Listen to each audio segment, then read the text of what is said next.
Welcome back everyone. Welcome to civil services study. देखिए practice set number 61 है UP PCS 2020 के लिए। तो चलिए स्टार्ट करते हैं। फोकस है मेडिवल हिस्ट्री के प्रश्नों पर। तो आ जाइए, क्वेश्चन नंबर 1 है, निम्नलिखित कथनों पर विचार करना है। पहला क्वेश्चन है, आज होगा ये 1 जून 2020 जब ये टेस्ट रिकॉर्ड किया जा रहा है।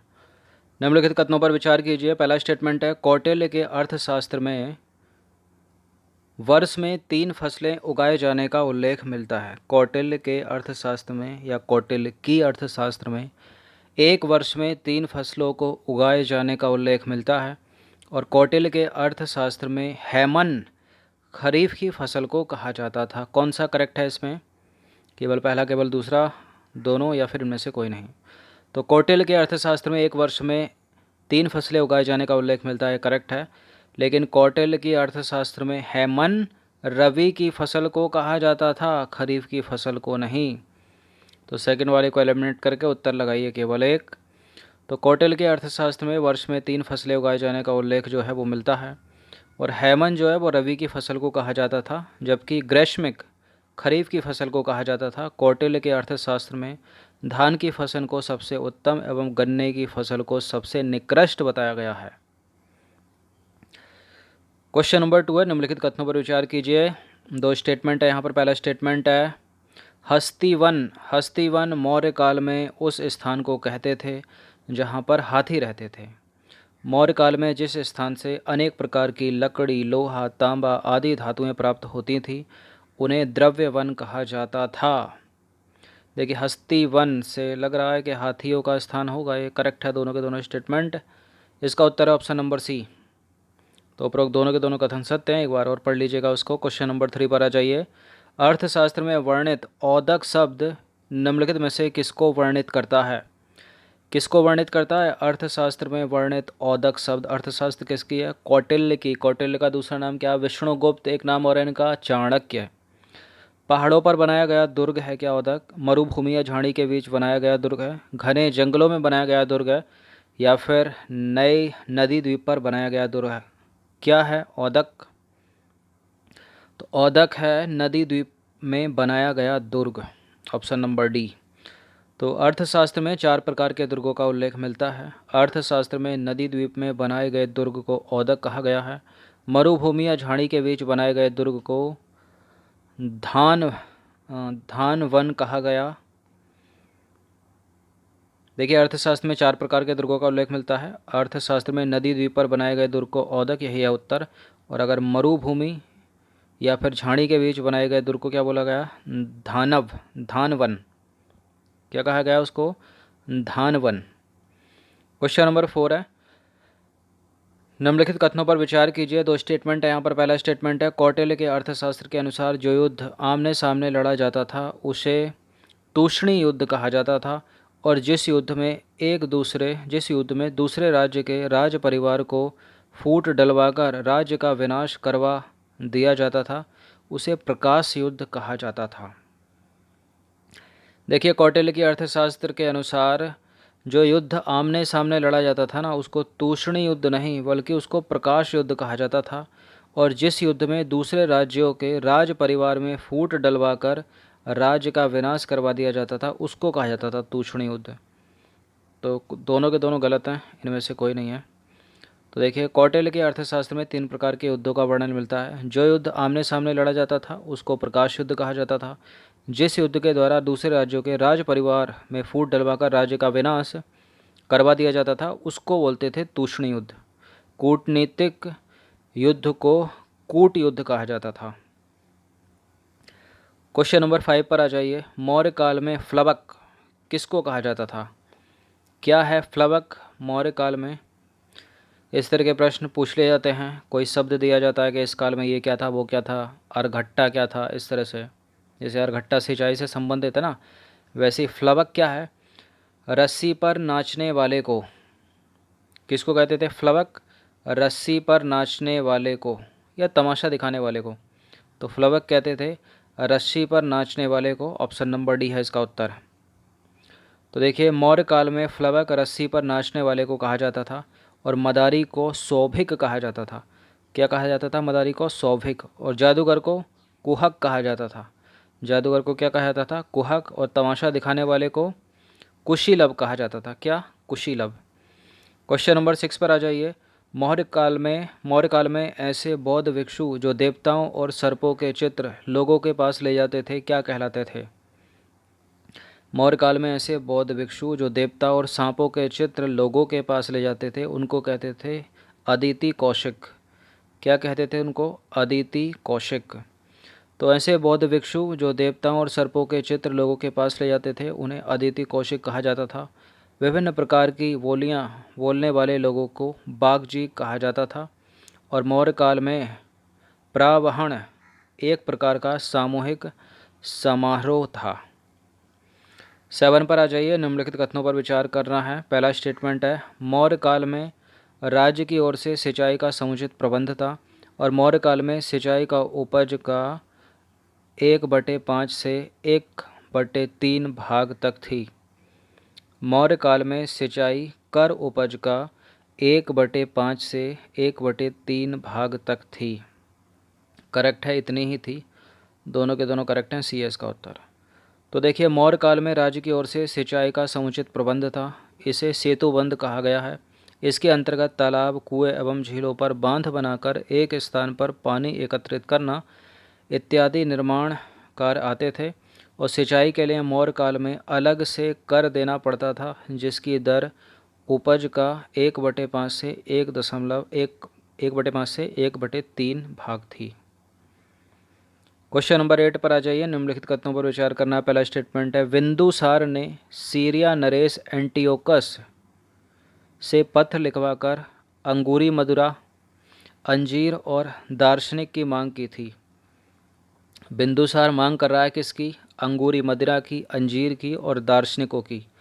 किससे कर रहा है? एंटियोकस से। एंटियोकस कौन है? सीरिया नरेश। ये मांग कैसे की जा रही है? एक पत्र लिखकर। दूसरा स्टेटमेंट है सीरिया के शासक एंटियोकस ने बिंदुसार के पास ये सभी वस्तुएं भेजी।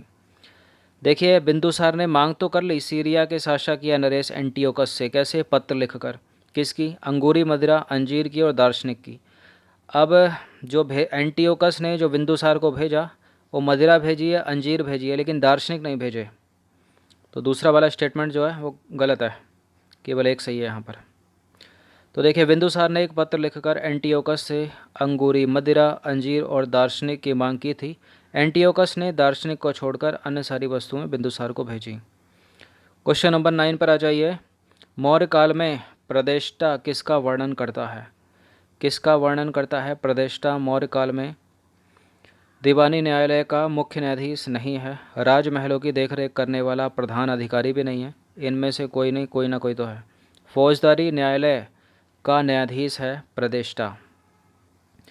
तो देखिए, प्रदेष्टा जो है फौजदारी न्यायालय का न्यायाधीश होता था और दीवानी न्यायालय के मुख्य न्यायाधीश को व्यवहारिक कहते थे और राजमहलों की देखरेख करने वाले प्रधान अधिकारी को दोवारिक कहा जाता था। क्वेश्चन नंबर 10 पर आ जाइए। कोई एक गलत है इनमें से, चार में से। मौर्य काल में दक्षिणापथ की राजधानी तक्षशिला थी और मौर्य साम्राज्य में प्रांतों को चक्र कहते थे। मौर्य काल में मंडल जिलों में विभक्त होते थे जिन्हें आहार या विषय कहा जाता था और जिले के शासक को स्थानिक कहा जाता था। तो करेक्ट है यहाँ पर डी, जिले के शासक को स्थानिक कहा जाता था और मौर्य काल में मंडल जिलों में विभक्त होते थे जिन्हें आहार या विषय कहा जाता था। मौर्य साम्राज्य में प्रांतों को चक्र कहते थे, ये भी करेक्ट है। मौर्य काल में दक्षिणापथ को नहीं बल्कि उत्तरापथ की राजधानी तक्षशिला थी, दक्षिणापथ की नहीं। तो मौर्य काल में उत्तरापथ प्रांत की राजधानी तक्षशिला थी, दक्षिणापथ की नहीं। दक्षिणापथ की राजधानी सुवर्णगिरी थी। क्या थी? सुवर्णगिरी हो गई दक्षिणापथ की और उत्तरापथ की हो गई तक्षशिला। क्वेश्चन नंबर 11 है। निम्नलिखित कथनों पर विचार करें। दो स्टेटमेंट है यहाँ पर, बताना है कि कौन सा करेक्ट है। मौर्य काल में कंटक शोधन न्यायालय दीवानी मामले से संबंधित न्यायालय था और धर्मस्थीय न्यायालय जो है वो फौजदारी मामलों से संबंधित न्यायालय था मौर्य काल में। गलत है दोनों के दोनों स्टेटमेंट। जो कंटक शोधन न्यायालय है वो था फौजदारी मामलों से संबंधित और जो धर्मस्थीय न्यायालय है वो दीवानी मामलों से संबंधित था। तो इंटरचेंज करो वरना गलत है दोनों के दोनों। तो मौर्य काल में दीवानी मामलों से संबंधित न्यायालय को धर्मस्थीय न्यायालय कहते हैं या कहते थे। और मौर्य काल में कंटक शोधन न्यायालय में फौजदारी से संबंधित मामलों का निपटारा होता था। तो कंटक शोधन न्यायालय फौजदारी मामलों से संबंधित और धर्मस्थीय न्यायालय दीवानी मामलों से संबंधित। क्वेश्चन नंबर 12 पर आ जाइए। निम्नलिखित कथनों पर विचार करना। पहला स्टेटमेंट है, मौर्य काल में व्यापारियों के संगठन को संभूत, समुत्थान और समव्यावहारिक कहा जाता था। मौर्य काल में व्यापारियों के नेता को सार्थवाह कहा जाता था। तो कौन सा करेक्ट है? ये दोनों के दोनों सही हैं। सी है इसका उत्तर। तो एक्सप्लेनेशन तो है नहीं, एक बार और पढ़ लीजिए इसको। मौर्य काल में व्यापारियों के संगठन को संभूत, समुत्थान और समव्यावहारिक कहा जाता था और मौर्य काल में व्यापारियों के नेता को सार्थवाह कहा जाता था। अब आ जाइए क्वेश्चन नंबर 13 पर। निम्नलिखित कथनों पर विचार करना है। दो स्टेटमेंट है यहाँ पर, बताना कि इनमें से कौन सा करेक्ट होगा। मौर्य काल में भारत का व्यापार मुख्यतः पश्चिमी एशिया, मिस्र, चीन तथा श्रीलंका से होता था और मौर्य काल में पूर्वी तट का सबसे प्रसिद्ध बंदरगाह भृगु कक्ष था। देखिए, मौर्य काल में प्रसिद्ध बंदरगाह, सबसे प्रसिद्ध बंदरगाह भृगु कक्ष तो था, लेकिन ये पूर्वी तट का नहीं था, ये पश्चिमी तट का था। बाकी पहला वाला गलत है। मौर्य काल में मुख्यतः पश्चिमी एशिया, मिस्र, चीन, श्रीलंका से व्यापार होता था। तो देखिए, मौर्य काल में भारत का व्यापार मुख्यतः पश्चिमी एशिया, मिस्र, चीन तथा श्रीलंका से होता था। मौर्य काल का सबसे प्रमुख बंदरगाह पश्चिमी तट पर भृगु कक्ष था और मौर्यकालीन पूर्वी तट पर प्रसिद्ध बंदरगाह ताम्रलिप्ति था। अब आ जाइए क्वेश्चन नंबर 14 पर। निम्नलिखित कथनों में से कौन सा एक असत्य है, मतलब गलत है। पहला विकल्प है, मौर्यों की राजकीय मुद्रा पर्ण थी और सोने के सिक्कों को मौर्य काल में पर्ण कहा जाता था। मौर्य काल में भारत में मिस्र को हाथी दांत, कछुए, सीपियाँ, मोती, नील, बहुमूल्य लकड़ी आदि का निर्यात किया जाता था और मौर्य काल में तांबे के सिक्के को माशक या फिर कांकड़ी कहते थे। देखिए, पहला वाला तो करेक्ट है, दूसरा वाला गलत है। मौर्यों की राजकीय मुद्रा पर्ण तो थी, लेकिन जो पर्ण है वो सोने के सिक्के नहीं थे, वो चांदी के सिक्के थे। ये करेक्ट है, ये करेक्ट है। किसके थे? चांदी के थे।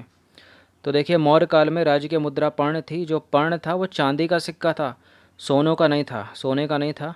अधिकारियों के वेतन आदि को देने में इसी का प्रयोग किया जाता था। मौर्य काल में सोने के सिक्के को निष्क या फिर सुवर्ण कहा जाता था। निष्क एवं सुवर्ण कहा जाता था, मतलब दोनों। या का प्रयोग नहीं करेंगे यहाँ पर, और का करेंगे। क्वेश्चन नंबर 15 पर आ जाइए। कालसी का शिलालेख निम्नलिखित में से कहाँ स्थित है? देखिए, प्रश्न इंपॉर्टेंट है। अधिकतर जो उत्तराखंड के एग्ज़ाम होते हैं कॉम्पिटिटिव, जो उत्तराखंड गवर्नमेंट लेती है, उसमें बहुत पूछते हैं ये। जो अशोक का कालसी देहरादून में स्थित है, उत्तराखंड के देहरादून ज़िले में। तो बी है इसका उत्तर। तो देखिए, कालसी शिलालेख उत्तराखंड के देहरादून डिस्ट्रिक्ट या ज़िले में स्थित है। उड़ीसा के पुरी में जो है, पुरी ज़िले में धौली शिलालेख स्थित है, याद रखिएगा। तो ये 15 प्रश्न थे इंपॉर्टेंट, अच्छे से इसका रिवीजन कर लीजिएगा 1 से 2 बार। धन्यवाद। इस पूरी की पूरी टेस्ट सीरीज़ की प्लेलिस्ट बना रखी है, वहाँ पर आप टेस्ट नंबर 1 से लेकर प्रैक्टिस सेट नंबर 61 तक पहुँच सकते हो। लिंक उसका डिस्क्रिप्शन बॉक्स में दे रखा है।